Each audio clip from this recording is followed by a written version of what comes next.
বাংলাদেশের নিচু অঞ্চলের মধ্যে অন্যতম জেলা মুন্সিগঞ্জ। এছাড়া মুন্সিগঞ্জের চারদিকে নদী বেষ্টিত হওয়ায় ইতিমধ্যে জেলার চরাঞ্চলে প্রবেশ করতে শুরু করেছে পানি।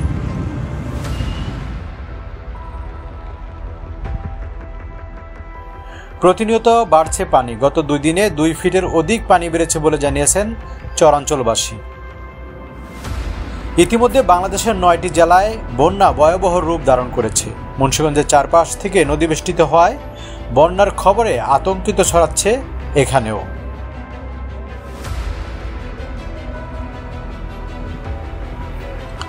ইতিমধ্যে বাংলাদেশের 9টি জেলায় বন্যা ভয়াবহ রূপ ধারণ করেছে। মুন্সিগঞ্জের চারপাশ থেকে নদী বেষ্টিত হওয়ায় বন্যার খবরে আতঙ্ক ছড়াচ্ছে এখানেও।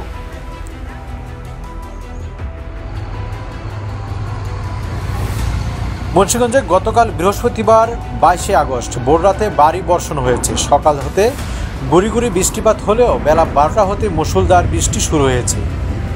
উজান হতে নেমে আসা ডালের পানি ও বৃষ্টির কারণে প্রতিনিয়তই নতুন নতুন এলাকা হালকা প্লাবিত হচ্ছে। এতে জনসাধারণের মাঝে আতঙ্ক বাড়ছে।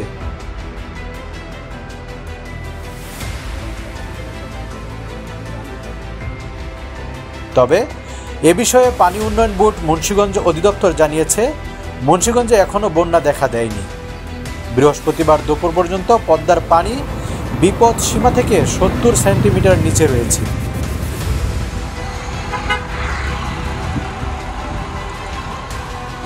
মেঘনা নদীতে পানির গতিবিধি কিছুটা উদ্বেগজনক রয়েছে। মেঘনা নদীতে চলাচলকারীদের সাবধানতা অবলম্বন করতে হবে বলেও জানিয়েছে তারা। অন্যদিকে পদ্মায় পানি বাড়লে জলস্ফীতিও বাড়বে। এ বিষয়ে তারা আরও বলেন, আমরা সার্বক্ষণিক পরিস্থিতি মনিটর করছি। মুন্সিগঞ্জে বন্যা নিয়ে আতঙ্কিত হওয়ার মতো কোনো আশঙ্কা এখনও আপাতত নেই।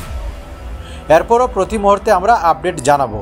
এই প্রয়োজনে জেলা প্রশাসনের সহায়তায় নিয়ে জরুরি মিটিং ডাকবো।